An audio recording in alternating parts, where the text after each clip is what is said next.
कि ये जो चोर भारतीय जनता पार्टी है इसको इसका जवाब देना होगा।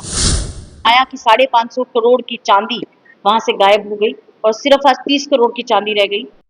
हिंदू हिंदू कह के सरकार बनाती है और वही मंदिरों का किस तरह से हमने देखा कि काशी के अंदर मंदिर तोड़ दिए गए, वहां किस तरह से ब्राह्मणों की चोटियां काट दी गई।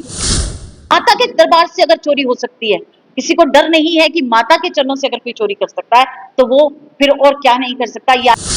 ये बड़ा दुर्भाग्यपूर्ण है कि SMVDU माता श्राइन बोर्ड के वहां से 550 करोड़ की चांदी 38 करोड़ की रह जाती है। जिस तरह से इस तरह की हमारी पूजनीय जो जगह है, मुझे लगता है माता वैष्णो देवी से बड़ा स्थान जम्मू कश्मीर में कोई नहीं है। हमारे लिए सबसे पूजनीय स्थान वो है। हमने देखा कि माता वैष्णो देवी कुछ ही दिनों में हमारे संज्ञान में आया कि 550 करोड़ की चांदी वहां से गायब हो गई और सिर्फ आज 30 करोड़ की चांदी रह गई। आज ये पूछने वाली बात है कि हिंदू हिंदू करके सरकार बनाने वाली भारतीय सरकार आज इसके बारे में क्या जवाब देना चाहती है, क्योंकि SMVDU जो श्राइन बोर्ड है इसको हेड करते हैं यहाँ LG सरकार, और LG साहब किसके नुमाइंदे हैं ये भी आप जानते हैं। हमने देखा कि तमाम मंदिरों से जो खजाने हैं वो खत्म हो रहे हैं। ये बहुत अपने आप में एक चिंता का विषय है कि जो अपने आप को सबसे बड़ा कस्टोडियन मानते हैं हिंदू का, और उन्हीं के नेतृत्व के अंदर हमारे खजानों का खाली हो जाना। माता के दरबार से अगर चोरी हो सकती है, किसी को डर नहीं है कि माता के चरणों से अगर कोई चोरी कर सकता है तो वो फिर और क्या नहीं कर सकता। ये आज जागने की जरूरत है, जम्मू की जनता को जागने की जरूरत है। इसके लिए मुझे लगता है पूरे भारत की जनता को जागने की जरूरत है कि ये खाली एक चांदी का मसला नहीं है, ये हमारी जुड़ी हुई भावनाएं हैं जो हम वहां चढ़ावा चढ़ाते हैं, और वो वहां से गायब हो जाना उस खजाने का कहाँ चला गया, ये अपने आप में एक प्रश्न चिन्ह है। इसका जवाब भारतीय जनता पार्टी को जरूर देना चाहिए। वही भारतीय जनता पार्टी जो सबसे बड़े हिंदू होने का अपने आप को मानती है कि हमसे बड़ा हिंदू कोई नहीं, हिंदू हिंदू कह के सरकार बनाती है, और वही मंदिरों का किस तरह से हमने देखा कि काशी के अंदर मंदिर तोड़ दिए गए, वहां किस तरह से ब्राह्मणों की चोटियां काट दी गई, किस तरह से काशी के तमाम प्राचीन मंदिर उनको धराशायी किया गया।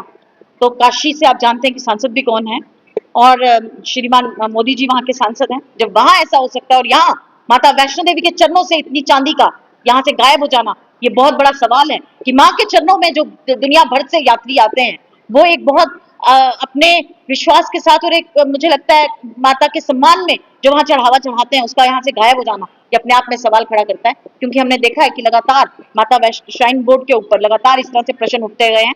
जिस तरह से वहां भूस्खलन होता है तो उस पर, जबकि एक वहां एक एडवाइजरी थी कि इन दिनों वहां पे माता की जो ये यात्राएं नहीं चलनी चाहिए थी, क्योंकि माता की यात्रा आप रात को भी चला रहे हैं, दिन को भी चला रहे हैं। हमारे में होता है कि हम रात को देवी को सुला देते हैं और सुबह फिर 4 बजे हम उनके द्वार खोलते हैं और माता को स्नान करा के फिर यात्रा शुरू होती थी। वहीं आपने रात को भी और दिन को भी उस यात्रा को इससे लाया क्योंकि आपके लिए सिर्फ माता आज एक खजाने का जरिया बन गई। और हमें आज पता चलता है कि जो माता के चरणों में हमने भेंट चढ़ाई थी उस भेंट को वहां से गायब कर दिया जाता है। इसका जवाब भारतीय जनता पार्टी को देना होगा कि माता के चरणों से वो सारी चांदी कहाँ गायब हुई और कैसे गायब हुई, इसका जवाब उनको देना होगा। आज हम देखते हैं कि और भी हमने देखा कि मुंबई से वहां से भी मंदिरों से इस तरह से पैसे गायब हो जाना, खजाने गायब हो जाना, ज्वेलरी गायब हो जाना, और तिरुपति बालाजी से भी हमने देखा कि गायब हो गई। तो अपने आप में एक प्रश्न चिन्ह है भारतीय जनता पार्टी पे, जो ठेकेदार मानती है अपने आप को हिंदुओं की। लोग हैं जो उस वक्त प्रदर्शन करते थे, जिनको बच्चों की पढ़ाई से कोई लेना देना नहीं,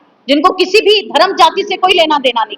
जितनी धर्म की गिरावट हिंदू धर्म में जो एक चोट भारतीय जनता पार्टी ने पहुंचाई है वो मुझे लगता है ना ऐसी कोई सरकार आई होगी ना आएगी। जिस तरह से हम देखते हैं कि बीफ का व्यापार इनके दौर में बढ़ जाना, जिस तरह से हम देखते हैं कि कॉलेजेस के ऊपर सियासत करना, ये तमाम चीजें अपने आप में है। ये वही पार्टी है जो एक तरफ कॉलेज बंद करवाती है और आज NLU के लिए जगह जगह नेशनल लॉ यूनिवर्सिटी के लिए प्रदर्शन कर रही है हर डिस्ट्रिक्ट लेवल पे। इनके ऊपर आज फिर एक प्रश्न है कि आप NLU के लिए यहाँ प्रदर्शन करते हैं कि NLU दिया जाए, वही सेंट्रल यूनिवर्सिटी में एक लॉ कॉलेज बंद हो जाता है, एक फाइन आर्ट्स कॉलेज बंद हो जाता है, एक आपका योगा कॉलेज बंद हो जाता है। तो उसपे वहां से पढ़ने वाला क्या बच्चा लॉयर ना बनता, वहां से पढ़ने वाला बच्चा बैरिस्टर ना बनता? तो ये अपने आप में प्रश्न चिन्ह है कि ये नेशनल लॉ यूनिवर्सिटी के ऊपर जो प्रदर्शन हो रहा है ये जम्मू के लिए नहीं हो रहा। अगर जम्मू के लिए हो रहा होता तो इस कश्मीर के अंदर यही कॉलेज 8 वर्षों से चल रहा है।